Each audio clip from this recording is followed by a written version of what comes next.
আরেক সাইড দিয়ে কইলাম না বস্তিতে এ পাবেল ভাই মোবাইল নেবেন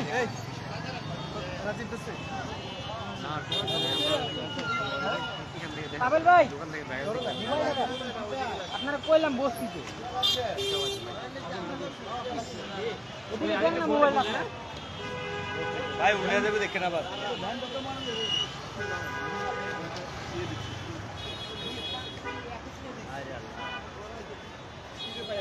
ভাই নৌকা দিয়ে যাবে আরে নৌকা পুরো এত ধরে গেছে গাড়ি নিয়ে যেতে আগুন লাগছে ভাই এর আগে শিওর অনকম দেখছি ভাই আমি তো কথা বলি